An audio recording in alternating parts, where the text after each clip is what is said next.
সকালে একটা ভিডিওতে দেখলাম এনায়েতুল্লাহ আব্বাসী সাহেব তিনি একজন নেতাকে প্রকাশ্যে মাহফিলের সামনে সকলের সামনে দাঁড়াইয়া আবারও পুনরায় তাওবা ভরাইয়া কালিমা ভরাইয়া মুসলমান বানাইছে। এই কথাটা এক ধরনের শিরক হয়েছে, আমাদের একজন হুজুর বলেছিল, কারণ মহান রাব্বুল আলামিনের ইচ্ছা ছাড়া কোনো কিছু পৃথিবীতে সংগঠিত হয় না। সেই জন্য আমি আল্লাহর কাছে ক্ষমা চেয়েছি। আজকের হাজিরিন এবং আমাদের বিশিষ্ট ডক্টর এনায়েতুল্লাহ আব্বাসী সাহেবের সামনে রেখে আমি মহান রাব্বুল আলামিনের কাছে ক্ষমা প্রার্থনা করি, ভবিষ্যতে যেন আমার এরকম ভুল না হয়। একটাই দোষ ছিল, সে হিন্দুদের পূজা মণ্ডলে গিয়া তাদের সামনে কথা বলছে, দুর্গা পূজা উৎসব নিয়ে কথা বলছে যে দুর্গা পূজা শান্তি বয়ে আনছে, ইসলামও শান্তি বয়ে আনছে, দুটোটা ধর্ম নাকি এক, এমন একটা মন্তব্য করছে। এই মন্তব্য করার কারণে এনায়েতুল্লাহ আব্বাসী বলেছেন এই হিন্দুদের ধর্ম মুসলমান ধর্ম এক বলার কারণে তোমার ঈমান চলে গেছে। কথা বলেন ঠিক কিনা? দ্বিতীয়বার প্রকাশ্যে আবারও সবাই সামনে তিনাকে আবারও তওবা ভরাইয়া পুনরায় লা ইলাহা ইল্লাল্লাহু মুহাম্মাদুর রাসূলুল্লাহ সাল্লাল্লাহু আলাইহি ওয়াসাল্লাম আবার তাকে পুনরায় কালিমা পড়ে মুসলমান বানাইছে। এই জন্য আমি বলি, ধন্যবাদ জানাই এনায়েতুল্লাহ আব্বাসী সাহেবকে। যে ব্যক্তি হকের কথা বলবে তার পক্ষে আমি আছি। আমি কোনো দলমত মানি না।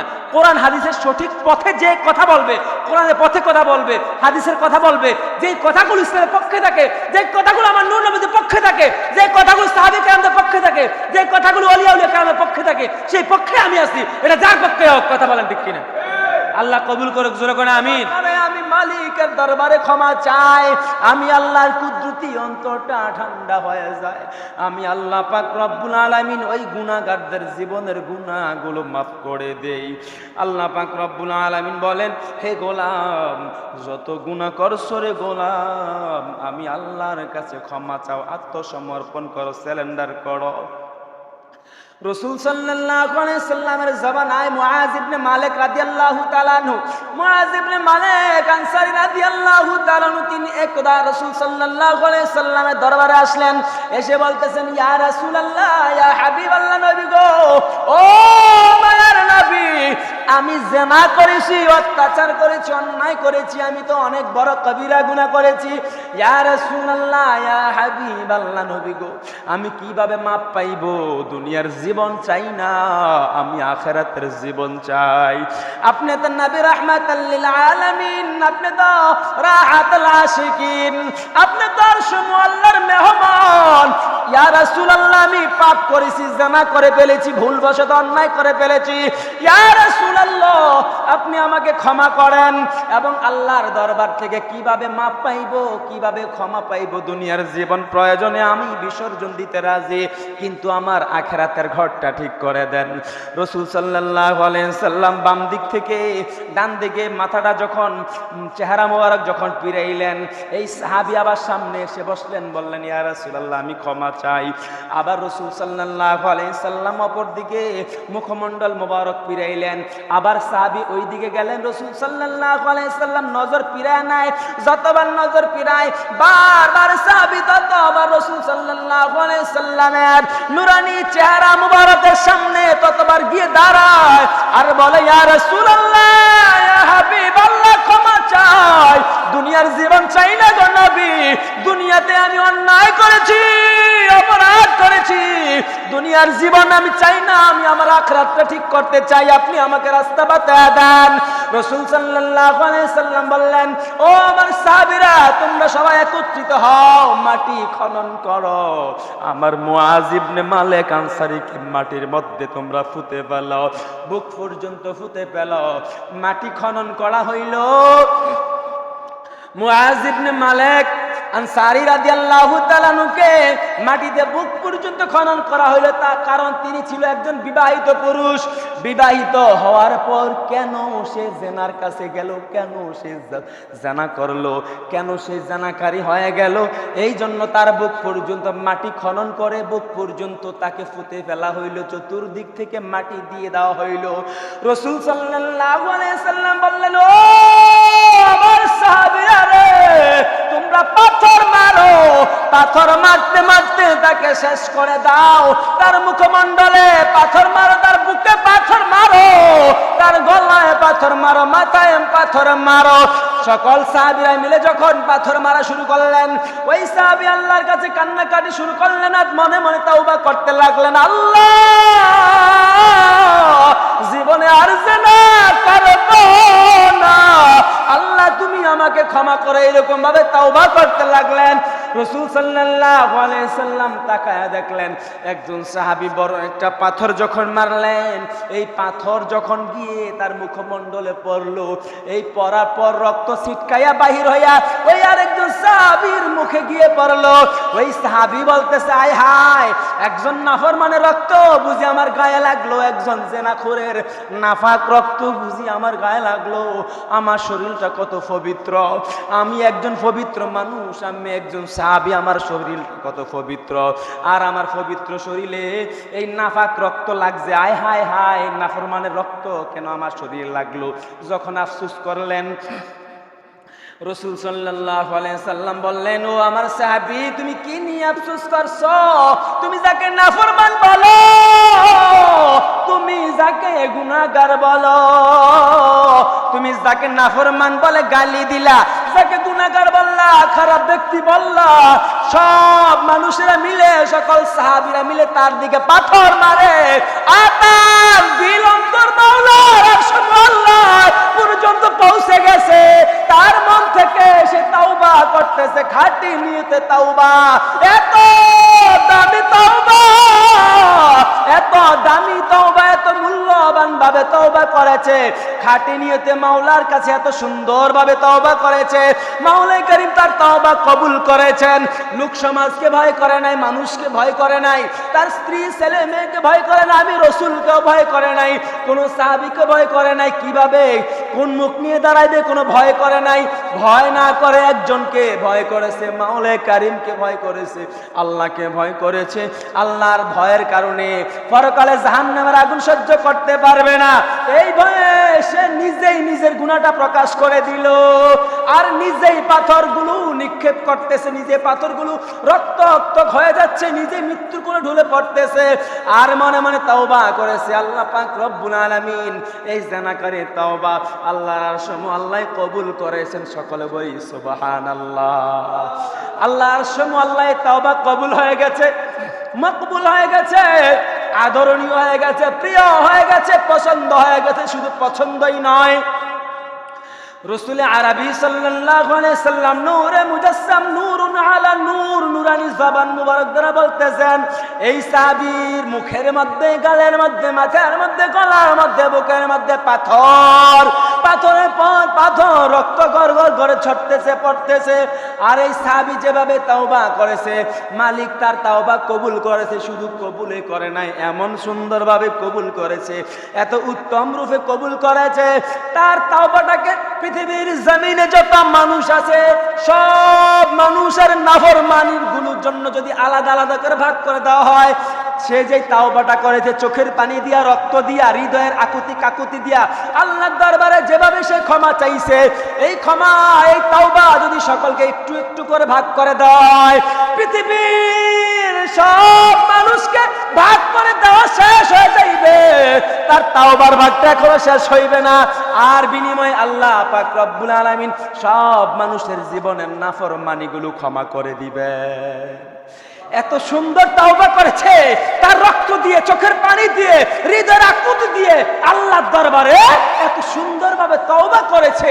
এই তাওবার এক একটা হরফ, এক একটা ভাগ যদি পৃথিবীর সমস্ত মানুষ, কোটি কোটি মিলিয়ন মিলিয়ন সব মানুষের, সব নাফরমানের আমলনামায় একটু একটু করে ভাগ করে দেওয়া যায়, সব মানুষের জীবনের গুনাহগুলো আল্লাহ পাক মাফ করে দিবে। আল্লাহু আকবার। আল্লাহ পাক রব্বুল আলামিন অপেক্ষায় আছে কখন আমরা ক্ষমা চাবো। আমরা তো ক্ষমাই চাই না, আমরা গুনাহ করি, অনুতপ্ত হই না, আমাদের দিলটা শয়তানের মতো হয়ে গেছে, আমাদের অন্তরটা কুলুষিত হয়ে গেছে, শয়তানের নাফরমানিতে আমরা ডুবে আছি। আমরা গুনাহ করি, আমাদের চোখে পানি আসে না, আমরা মুনাজাত দেই, চোখে পানি আসে না, সিজদা করি, চোখে পানি আসে না, রুকু করি, চোখে পানি আসে না, আমল করি, চোখে কোনো বিনয় নাই, কোনো পানি নাই, কারণ শয়তান আমাদেরকে গ্রাস করে ফেলছে, যুব সমাজ ধ্বংস করে ফেলছে, এক মোবাইল নামক আযাব দিয়ে পুরো বিশ্বটাকে ধ্বংস করে দিচ্ছে। কথা বলেন ঠিক কিনা? আল্লাহ হেফাজত করুক, জোরে বলেন আল্লাহুম্মা আমিন। সালাতুন ইয়া রাসূলুল্লাহ আলাইকুম সালামুন ইয়া সালাতুন ইয়া রাসূলুল্লাহ আলাইকুম সালামুন ইয়া মোহাম্মদ মুস্তাফা নূরুন আলা নূর হাবিবে কিবরিয়া নূরুন আলা নূর সালাতুন ইয়া রাসূলুল্লাহ আলাইকুম সালামুন ইয়া হাবিবাল্লাহ আলাইকুম সালাতুন ইয়া রাসূলুল্লাহ আলাইকুম সালামুন ইয়া বাবাজিরা আমার, আল্লাহ পাক রব্বুল আলামিন অপেক্ষায় রয়েছেন কখন আমরা মাওলার দরবারে ক্ষমা চাইবো, দিল থেকে, অন্তর থেকে খালেস নিয়তে, খালেস দিলে কখন আমরা ক্ষমা চাইবো। আল্লাহ পাক রব্বুল আলামিন অপেক্ষা করতেছে আমার গুনাহগার বান্দাটা কখন আমার রাস্তায় ফিরে আসবে। তাওবা আরবি শব্দ, যার বাংলা শব্দের অর্থ প্রত্যাবর্তন করা, ফিরে আসা। আল্লাহ পাক রব্বুল আলামিন বলে, হে গোলাম তোমরা আমার রাস্তায় ফিরে আসো। এই জন্য আল্লাহ পাক রব্বুল আলামিন বলেন, যারা চোখে দেখে আর যারা দেখে না উভয় ব্যক্তি কখনো সমান না। যে জান্নাতে যাবে আর যারা জাহান্নামে যাবে উভয় দলটা কোনোদিন সমান হতে পারে না। দুনিয়ার বালাখানা, দুনিয়ার রং লালসা, দুনিয়ার বিলাসিতা দেখে তোমরা আখিরাতকে ভুলে যাচ্ছ। অথচ দুনিয়া ক্ষণস্থায়ী জীবন, দুনিয়া কোনো চিরস্থায়ী সুখের জায়গা না। তোমার সামনে কত মানুষ তোমার সামনে পৃথিবীর জমিন থেকে চিরবিদায় নিয়ে চলে যাচ্ছে, আল্লাহর ডাকে সাড়া দিয়ে চলে যাচ্ছে। আল্লাহ পাক রব্বুল আলামিন বলে, হে গোলাম তোমরা এখনো সময় আছে, তাওবা করো, তাওবা করে পবিত্র হও, পবিত্র হয়ে আমার রাস্তায় ফিরে আসো। রাসূল সাল্লাল্লাহু আলাইহি সাল্লাম বলেন, আল আম্বিয়া ও মাসুম, সমস্ত আম্বিয়ায়ে কেরাম নিষ্পাপ বেগুনাহগার মাসুম। কোন আম্বিয়ায়ে কেরামের কোনো প্রকারে কোনো ত্রুটি বিচ্ছেদ, ভুল কোনো গুনাহ নাই। কিন্তু আমি রাসূল সাল্লাল্লাহু আলাইহি সাল্লাম সকল আম্বিয়ায়ে কেরামের সরদার, সকল পয়গম্বরদের সরদার। আমি রাসূল সাল্লাল্লাহু আলাইহি সাল্লাম এমন একজন নবী, আমি যে শুধু ঈমানদারদের নবী, মুমিনদের নবী শুধু তাই না, আমি সকল নবীদের নবী, ইমামুল মুরসালিন। জোরে বলি সুবহানাল্লাহ। সকল নবীদের নবী আমি, যারা নবীত্ব করেছে, যারা নবুয়ত পেয়েছে, আমি তাদেরও নবী। জোরে বলি আল্লাহু আকবার। রাসূল সাল্লাল্লাহু আলাইহি সাল্লাম বলেন, আমি রাসূল দৈনিক 70 থেকে 100 বার তাওবা পাঠ করি, তোমরা তাওবা পাঠ করো, ইস্তিগফার পাঠ করো। আস্তাগফিরুল্লাহ রাব্বি মিন কুল্লি যামবি ওয়া আতুবু ইলাইহি, লা হাওলা ওয়ালা কুওয়াতা ইল্লা বিল্লাহিল আলিয়্যিল আযীম। আল্লাহ পাক রব্বুল আলামিন বলতেছে, হে গোলাম তোমরা আমি আল্লাহর কাছে ক্ষমা চাও, কারণ শয়তান তোমাদের প্রকাশ্য শত্রু। শয়তান বলেছে, ইন্না শাইতানা ক্বালা ওয়া ইজ্জাতিকা ইয়া রাব্বি লা আবরাহু উগবি মা দামাত আরওয়াহুহুম, ফাকালা আর-রাব্বু আযজা ওয়া জাল্লা ওয়া জালালি ওয়া ইরতিফা'i মাকানি লা যালু আগফিরু লাহুম মাস্তাগফিরুনি, রাওয়াহু আহমদ। শয়তান বলেছে, ওগো আল্লাহ আমাকে যেহেতু লানতের গলা, লানতের মালা গলায় পরায় দিলা, শয়তান বানায় দিলা, ইবলিস বানায় দিলা, আজীবনের জন্য আমাকে যেহেতু তুমি আগুনের ইন্ধন বানাইলা, জাহান্নামের ইন্ধন বানাইলা, চিরস্থায়ী জাহান্নামী বানায়া দিলা। হে আল্লাহ আমি তোমার সঙ্গে ওয়াদা করলাম, তোমার মুমিন মুসলমান মুত্তাকিন প্রত্যেকটা মানুষের শিরায় শিরায় আমি প্রবেশ করব, সকলকে ধোঁকা দিতে থাকবো। ডান দিক দিয়ে ধোঁকা দিব, বাম দিক দিয়ে ধোঁকা দিব, সামনের দিক দিয়ে ধোঁকা দিব, পিছন থেকে ধোঁকা দিব। হে আল্লাহ তুমি আমাকে সেই ক্ষমতা দান করো। আল্লাহ পাক রব্বুল আলামিন বললেন, হে শয়তান তোমাকে আমি সকল ক্ষমতা দান করলাম, আমার গোলামদেরকে ওয়াসওয়াসা দিয়ে খারাপ কাজে লিপ্ত করবা, গুনাহে কবিরা সগীরা সকল গুনাহগুলো করাইবা, আর সকল দিক থেকে তোকে ক্ষমতা দিলাম। তুই শয়তান হয়ে গেলি, তুই তুই আমার বান্দাকে সারাদিন নাফরমানি করাইলি, জীবনের ভর গুনাহ করাইলি, কিন্তু 70 বছর 80 বছর বয়সও যদি আমার কোন গোলাম উপর থেকে হাত বাড়াইয়া আমি আল্লাহ তাআলার দরবারে রহমতের আশা করিয়া ক্ষমা চাই, আমি আল্লাহ পাক রব্বুল আলামিন উপর দিকের ক্ষমতাটা আমার কাছে, একমাত্র আমার কাছে, উপরে কোনো ক্ষমতা তোর কাছে নাই। যার জন্য যত বড় গুনাহগার হোক না কেন, যদি আমি মালিকের দরবারে হাত বাড়াইয়া চোখের পানি ছেড়ে ছেড়ে ক্ষমা চাই, তাহলে আমি আল্লাহ তার 80 90 100 বছরের জীবনের গুনাহগুলো মাফ করে দিব। আল্লাহু আকবার। শয়তান বলেছে আল্লাহর ইজ্জতের কসম খেয়ে, শপথ খেয়ে, আল্লাহ বলেছে আমি আল্লাহ আমার খোদার শপথ খেয়ে, আমার জাতের শপথ খেয়ে, আমি আল্লাহ আমার ইজ্জতের শপথ খেয়ে বললাম, বান্দা যখন গুনাহ করার পর আমার কাছে ক্ষমা চাইবে, চোখের পানি ছেড়ে দিবে, এই চোখের পানি, চোখ থেকে পানিগুলো বের হতে দেরি, আমি আল্লাহ তাকে ক্ষমা করতে দেরি না। জোরে বলি আল্লাহু আকবার।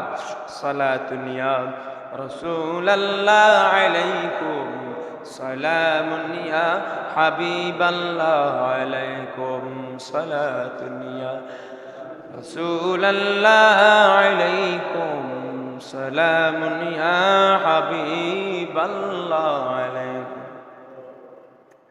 এক বদমাইশ চোর গেছে চুরি করতে রাজার বাড়ির পাশে, এক বাদশার বাড়ির পাশে। আজকে এই দেশের রাজার বাড়িতে চুরি করমু, লক্ষ লক্ষ টাকা চুরি করমু, এই নিয়তে চুরি করার নিয়ত নিয়ে যখন গেলেন, যাওয়ার পর দেখতেছে রাজা রানীর সঙ্গে চুক্তি করতেছে, আমার মেয়েটাকে একজন ইমানদার মুত্তাকিন আল্লাহওয়ালা বুজুর্গ একজন নামাজি দেখে বিবাহ দিতে হবে। কোনো দেশের রাজা বাদশার ছেলের কাছে বিবাহ দিব না, কোনো রাজপুত্র দেখবো না, এমপি মন্ত্রী দেখবো না, একজন ভালো মানুষ আল্লাহওয়ালা তাকওয়াবান বুজুর্গ নামাজি ব্যক্তির সঙ্গেই আমাদের কন্যাকে বিবাহ দিব। রানীও বলতেছে ঠিক আছে, ফাইনাল চূড়ান্ত ডিসিশন, আমাদের মেয়েকে এমন একজনের সঙ্গে বিবাহ দিব যে 5 ওয়াক্ত নামাজ আদায় করবে, মসজিদে থাকবে, ইমানদার আল্লাহওয়ালা বুজুর্গ এমন একটা যুবক দেখে আমাদের রাজকন্যাকে বিবাহ দিব। এই খবর যখন গোপন সূত্রে সোরে যখন পাইছে, সোরে ওই রাত্রে গিয়ে নিকটস্থ একটা মসজিদে ঢুকে গেল। ওই রাজার এরিয়ার ভিতরে একটা নিকটস্থ একটা মসজিদে প্রবেশ করলো, ওযু ইস্তেন্দা বানায়া যাইয়া প্রথমে আস্তাগফিরুল্লাহ পড়ে, দুরূদ শরীফ আদায় করে, কালিমা পড়ে ওই ছোট্ট নামাজে দাঁড়ায় গেছে। সেই নামাজটা ছিল তাহাজ্জুদের নামাজ, পড়ি সুবহানাল্লাহ। রাত্র যখন গভীর, কেউ দেখে না দেখে একজন, তিনি কে? কেউ দেখে না, কেউ শুনে না, দেখে একজন, তিনি কে? আল্লাহ পাক রব্বুল আলামিন সকল কিছু দেখে এবং শুনে, সব কিছু উপভোগ করে। আল্লাহ পাক রব্বুল আলামিন সব কিছু দেখতেছে। এই যুবকটা মসজিদে চলে গেল, যাওয়ার পর তাহাজ্জুদ নামাজ শেষ করে বসে আছে, মুয়াজ্জিন সাহেব আসছে, ফজর জোহর আসর মাগরিব এশা এইরকম ভাবে একদিন 2 দিন 3 দিন নয়, 1 মাস 2 মাস 3 মাস নয়, মাস চলে যাচ্ছে, এরকম ভাবে 5-6 মাস চলে গেছে।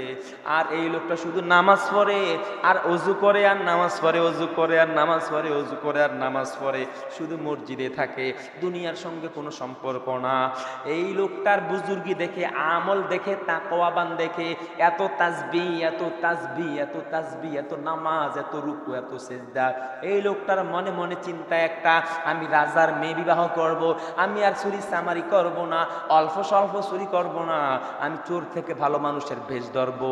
ভালো মানুষের ভেষ ধরার পর রাজা যখন খবর পাইয়া আমাকে রাজকন্যা আমার হাতে তুলে দিবে, এই দেশের প্রেসিডেন্ট হয়ে যাবে, এই দেশের রাজা হয়ে যাব, এই নিয়ত করে মসজিদে বসে গেছে। মাস 2 3 মাস 4 মাস যখন চলে যায়, মানুষ আস্তে আস্তে ভিড় করে মসজিদে, যার যত সমস্যা মসজিদে এসে বসে থাকে। আর এই লোকটার নামাজ একটু দেরিতে শেষ হয়, সকল মানুষ চলে যায়, এই লোকটা নফল নামাজ পড়তেই থাকে। যখন নামাজ পড়ে সালাম ফিরায়, সালাম ফিরানোর পর যখন পিছনের দিকে দেখে একটা লম্বা লাইন হয়ে গেছে, কেউ ফানি ফরা, কেউ তেল ফরা, কেউ তাগি ফরা, কেউ কাইতন ফরা, কেউ বলে হুজুর আমার ছেলেটাকে জারায় দেন, ও আল্লাহওয়ালা বুজুর্গ আমার মেয়েটাকে জারায় দেন। এই লোকটা বিসমিল্লাহ পড়ে, আল্লাহর নামে যখন ফু দেয়, সঙ্গে সঙ্গে আল্লাহ ভালো করে দেয়। জোরে কান সুবহানাল্লাহ। এই লোকটা যত রোগী আসছে সব রোগীকে বিসমিল্লাহ বলে যখন ফু দেয়, ফু দিতে দেরি, ধীরে ধীরে আল্লাহ পাক রব্বুল আলামিন ভালো করে দেয়। জোরে বলি আল্লাহু আকবার। রাসূল সাল্লাল্লাহু আলাইহি সাল্লাম এই জন্যই আমাদেরকে শিক্ষা দিয়েছেন বেশি বেশি নফল নামাজ পড়া, বেশি বেশি তাওবা পাঠ করা, বেশি বেশি মাওলাকে জিকির করা, স্মরণ করা, আল্লাহ জিকির করা, আল্লাহ স্মরণ করা, 5 ওয়াক্ত নামাজ আদায় করা। এই আমলের সঙ্গে যারা থাকবে তারা দুনিয়ার কোনো খারাপের সঙ্গে লেগে থাকতে পারবে না, আর বিনিময়ে তার জীবনের গুনাহগুলো আল্লাহ পাক রব্বুল আলামিন ক্ষমা করে দিবে। জোরে কোন সুবহানাল্লাহ। এই চোরের ঘটনা থেকে যেটা জানলাম, এই রাজা মশাই পরে নিজের কন্যাকে বিবাহ দেওয়ার জন্য কত পাত্র খুঁজতেছে, কোনো পাত্র পছন্দ হচ্ছে না, কত রাজপুত্র আসতেছে, কত এমপি মন্ত্রী আসতেছে, কত মন্ত্রী ছেলে আসতেছে, কত দেশের রাজার ছেলেরা আসতেছে, রাজারা আসতেছে, কিন্তু বিবাহ দেওয়ার জন্য প্রস্তুত না। এমন একজন আল্লাহওয়ালা তাকওয়াবান ফরেজগার বুজুর্গ দেখতেছে যে নামাজ পড়ে। ইন্ডিপেন্ডেন্ট টাইমে একজন লোক এসে খবর দিলেন, হুজুর আপনার এই এলাকার পাশে আপনার রাজদরবার নিকটে যে মসজিদটা, এই মসজিদে একজন বুজুর্গ আছে, যুবক বয়স, একজন বুজুর্গ আছে যুবক বয়স, সারাদিন রাত্র নফল নামাজ পড়ে, মনে হয় বিবাহ করে নাই। এই লোকটার কাছে পয়গাম নিয়ে যাওয়া দরকার, খবর পাঠানো দরকার। বাদশা যখন খবর পাঠাইলেন, উজিরকে পাঠাইলেন, যাও যাও এই বুজুর্গের কাছে চলে যাও, এই যুবক ছেলেটাকে আমি তাকে বিবাহের প্রস্তাব দিয়েছি, আমার মেয়েকে বিবাহ করবে, এই প্রস্তাবটা তাকে শুনিয়ে দাও। যখন মসজিদে গেলেন, যাওয়ার পর আধা ঘন্টা 1 ঘন্টা বসে থাকার পর এই যুবকের যখন আমল ইবাদত আল্লাহ তাসবিহ যখন শেষ হয়েছে, সালাম ফিরানোর পর উজির তাকে ডাক দিয়ে বলতেছে, হে হে যুবক, তোমাকে দাওয়াত দিয়েছে রাজা মশাই। কিসের জন্য দাওয়াত দিয়েছে আমাকে? আমার তো রাজদরবারে কোনো ঠাঁই নাই, রাজদরবারে যাওয়ার কোনো অধিকার নাই, কোনো চিন্তা ভাবনা নাই, তাহলে আমাকে কেন দাওয়াত দিল? তোমাকে দাওয়াত দিয়েছে রাজার একজন রূপসী অনেক সুন্দরী একজন মেয়ে আছে, এই মেয়েটাকে বিবাহ করার জন্য। মেয়েটাকে বিবাহ করবা, কারণ রাজা একজন সুদর্শন একজন যুবক দেখতেছে যে নামাজি আল্লাহওয়ালা তাকওয়াবান ফরেজগার বুজুর্গ, এই বুজুর্গ কোথাও পাওয়া যাচ্ছে না, তুমি বুজুর্গ, এই জন্য তোমার কাছে দাওয়াত নিয়ে আসলাম, বিবাহের দাওয়াত তুমি কবুল করো। রাজা স্বয়ং নিজেই বিবাহের প্রস্তাব পাঠাইছে নিজের কন্যার জন্য, তুমি রাজি হয়ে যাও। যুবক বলতেছে, হায় রে হায়, যেই রাজার মেয়েকে বিবাহ করার জন্য একসময় আমি পাগল ছিলাম, আমি রাজার মেয়েকে বিবাহ করব, দেশের বাচ্চা হব, আর এই মসজিদে আল্লাহর ঘর পবিত্র স্থানে এসে যখন নামাজে দাঁড়াইলাম, 1 দিন 2 দিন 3 দিন 4 দিন 5 দিন যখন নামাজগুলো পড়লাম, ধীরে ধীরে আমার মনে মাওলার প্রেম জাগ্রত হয়ে গেল। এখন আমার সিজদা ছাড়া আর কিছু ভালো লাগে না, রুকু ছাড়া কিছু ভালো লাগে না, নামাজ ছাড়া কিছু ভালো লাগে না। দুনিয়ার রাজা, দুনিয়ার বাদশা, দুনিয়ার এমপি, দুনিয়ার মন্ত্রী আমি ক্ষমতা চাই না, আমি চাই জান্নাতের বাদশাহী, আমি চাই জান্নাতের পেয়ালা। আল্লাহ পাক যেন আমাকে জান্নাতের মেহমান বানায় দেয়। তুমি দূর হয়ে যাও, রাজার কন্যা বিবাহ করার জন্য আমি প্রস্তুত না। আমার ইবাদতে কেন বাধা দিলা? কেন আমার ইবাদতে ব্যাঘাত ঘটাইলা? আমার মাওলার সঙ্গে প্রেমের বিচ্ছেদ ঘটাইও না, তুমি দূর হয়ে যাও। দুনিয়ার লোভী না, আমি আখিরাতের লোভী, আমি আখিরাতের ধনে ধনী হওয়ার জন্য আমি আমার মাওলাকে চাই, মাওলা আমাকে দিদার দিবে। জোরে কোন সুবহানাল্লাহ, জোরে কোন আল্লাহু আকবার। এখন দুনিয়া লোভী না, অথচ দুনিয়ার লোভ অন্তরে নিয়ে মসজিদে এসে জিকির করতে করতে, আল্লাহ আল্লাহ জিকির করতে করতে আল্লাহর প্রেমে এতটাই বিনয় হয়েছে, এতটাই পাগল হয়ে গেছে, এতটাই আল্লাহর প্রেমিক হয়ে গেছে। এখন দুনিয়া চায় না, এখন দুনিয়ার রাজত্ব চায় না, এখন দুনিয়ার ক্ষমতা চায় না, চায় জান্নাতের ক্ষমতা, চায় নবী নূরে নবীজির দিদারে মুস্তাফা। জোরে কোন সুবহানাল্লাহ, জোরে কোন আল্লাহু আকবার। ইসলাম হাতে নিয়ে, কোরআন হাতে নিয়ে এখন কথায় কথায় মিথ্যা কথা বলে, রোজা আর পূজা সমান কথা যারা স্লোগান দেয়, তাদের ভিতরে মুসলমানের দ্বারা থাকতে পারে? কথা বলেন না, কেন থাকতে পারে? ইসলাম কি শিক্ষা দিয়েছে? ওলিয়াউল্লাহ কি করেছে? নবী রাসূল কারাম কি করেছে? উদ্দেশ্য কি ছিল? উদ্দেশ্য ছিল আখিরাত ঠিক করা, আখিরাত ঠিক করা, আখিরাত ঠিক করা। এখন আমাদের মাঝে অনেকে উদাহরণ দেয়, রোজা আর পূজা কোনো একটা পয়সার এই ফিট ও ফিট। জোরে কর নাউজুবিল্লাহ। রোজা আর পূজা নাকি সমান, আর হিন্দুরাও নাকি ধর্ম মানে, তারাও নাকি আল্লাহর ইবাদত করে। একজন শায়েখ তিনি অনলাইনে এসে বলেছেন যে মুসলমানরা যে আল্লাহর গোলামি করে, ওই আল্লাহকে না দেখে গোলামি করে। জোরে কর নাউজুবিল্লাহ। কথা বুঝছেন না? আমরা না দেখে গোলামি করতে পারি, কিন্তু আমরা জানি আমরা না দেখতে পারি, মাওলা আমাদেরকে দেখে। জোরে কোন ঠিক কিনা? আল্লাহ আমাদেরকে দেখে, দেখে কিনা? আমাদেরকে দেখে কিনা? দেওয়াতুল মসজিদ দেখে কিনা? আমার মতো নাফরমান আল্লাহ দেখে কি দেখে না? আমি যখন আল্লাহর কুদরতি বা সেজদা দিব। আল্লাহ পাক রব্বুল আলামিন রাসূল সাল্লাল্লাহু আলাইহি সাল্লামকে বলে দিয়েছেন, হে রাসূল আপনি জানিয়ে দেন আসসালাতু মি'রাজুল মুমিনিন, নামাজটা হলো মুমিনদের জন্য মেরাজ। জোরে করে আল্লাহু আকবার। নামাজ পড়বে নামাজ পড়ার মতো, সেজদা দিবে সেজদা দেওয়ার মতো। সেজদার ভিতরে আমি আরশুল আল্লাহর মাওলা গিয়ে আপনার গুনাহগার উম্মতের সঙ্গে দিদার করে আসবো। জোরে করে আল্লাহু আকবার। এখন এক দলে শায়েকরা এসে বলতেছে রোজার পূজা সমান, এবং কি হিন্দুরও ধর্ম মানে তাদেরটা সনাতন ধর্ম, তারা যে খোদারে সেজদা করে, যে মূর্তি বানাইয়া যে মূর্তির সেজদা করে, এই তাদের এই খোদায় ছোট খোদায় লয়ে যাইব বড় খোদার কাছে। যদি কর নাউজুবিল্লাহ, কথা কি বুঝছেন না? যে ছোট ছোট খোদা বানাইছে, 70টা খোদা 100টা খোদা, এই 100টা খোদার যে ইবাদত করে, মূল ইবাদত নাকি আল্লাহ সান্নিধ্য করে, একটা দেখে দেখে অবয়ব বানাইছে। অথচ আল্লাহ পাক রব্বুল আলামিন বলছে সাবধান সাবধান, খবরদার, আমি আল্লাহর সঙ্গে খোদাইত্ব নিয়ে দুনিয়ার কোনো জমিনে কোনো কিছু নিয়ে তোমরা শিরক করো না। শিরকি গুনাহ কখনো আমি আল্লাহ মাফ করি না। কথা বলেন ঠিক কিনা? এখন আল্লাহ বানাইছে, খোদা বানাইছে, ভগবান বানাইছে, বানাই এটার সামনে দুধ কলা বাতাসা দিয়া এটার সামনে গীতা পাঠ করে, দুধ কলা বাতাসা দিয়া এটার সামনে তন্ত্রমন্ত্র পাঠ করে, আর এটার সামনে সেজদা করে। আল্লাহ ছাড়া এই মূর্তির কদমে মূর্তির ভাই সেজদা করিয়া। আর আরেক দল মুসলমান নামক ধর্ম ব্যবসায়ী তিনি এসে বলতেছেন যে এই ছোট ছোট খোদায় বড় খোদার কাছে নিয়ে যাইব। কইতেন না নাউজুবিল্লাহ? আবার আমি নাম কইলে কইবেন আমি সমালোচনা করি। রফিকুল আফসারি, রফিকুল কি নাম, কিটা নাম জানেন না? রফিকুল আফসারি কেমন আফসারি? আপনি তো মুহাদ্দিস, আপনি তো মুফতি, আপনি তো শিক্ষক, আপনি তো প্রভাষক, আপনি এমন কথা কেন বলেন? ভিডিওটা আমার কাছে আছে, এডিট না পুরা ভিডিও আছে। ছোট ছোট খোদাই বলে বড় খোদার কাছে নিয়ে যাইব। হিন্দু ধর্ম তারা সনাতন ধর্ম, পূর্বের ধর্ম। জোরে কোন নাউজুবিল্লাহ। এইরকম যদি কোনো বক্তায় বলে, কোনো হুজুর বলে, আপনারা কি মাইনে নিবেন? আজকে আমি যদি এই কথা বলতাম, আপনারা কি আমার রাখতেন মসজিদে? রাখতেননি, মসজিদ জায়গা দিতেননি? এরকম কুফুরি কথাবার্তা, শারীরিক কথাবার্তা যারা বলে, তাদের ভিতরে ইসলামের ন্যূনতম কোনো জ্ঞান থাকতে পারে না। সরাসরি ইহুদিদের দালাল তারা। কথা বলেন ঠিক কিনা? নবীর প্রেম, ওলিয়া প্রেম, আম্মাজানদের প্রেম, ওলিয়াউলিদের প্রেম তাদের অন্তরে নাই। যার কারণে হঠাৎ মুখ ফসকে কুফরি কথাবার্তা চলে আসে, শারীরিক কথাবার্তা চলে আসে, বিধর্মীদের কথাবার্তা চলে আসে। হিন্দুদের সঙ্গে কোনো প্রকারে কোনো বিধর্মীদের সঙ্গে আমাদের সঙ্গে মুসলমানদের সঙ্গে কোনো সম্পর্ক নাই।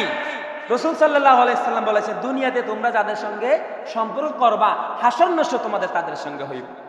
এই জন্য রাসূল সাল্লাল্লাহু আলাইহি সাল্লাম বলেন আল উলামা ওয়ারাসাতুল আম্বিয়া, আমি রাসূল, আমি কোনো সম্পদ রেখে যাই নাই, কিন্তু আমি আমার পূর্বপুরুষ হিসাবে আমি যেটা রেখে যাচ্ছি আমার উম্মতের জন্য একজন আলেম উলামায়ে কেরাম রেখে যাচ্ছি, যে হক কথাগুলো বলবে, ইসলামের কথাগুলো প্রচার করবে। বাল্লিগু আন্নি ওয়ালাউ আয়া, যে ইসলামের একটা আয়াতও যদি আমার পক্ষ থেকে শুনে এই আয়াতটা উম্মতের মাঝে ছড়ায় দিবে। তাদেরকে মানো, তাদেরকে মহাব্বত করো, তাদের সঙ্গে মুসাফা করো, তাদেরকে সঙ্গে কোলাকুলি করো, তাদেরকে ভালোবাসলে আমি রাসূলকে ভালোবাসা হয়ে যায়। জোরে কোন সুবহানাল্লাহ, জোরে কোন আল্লাহু আকবার।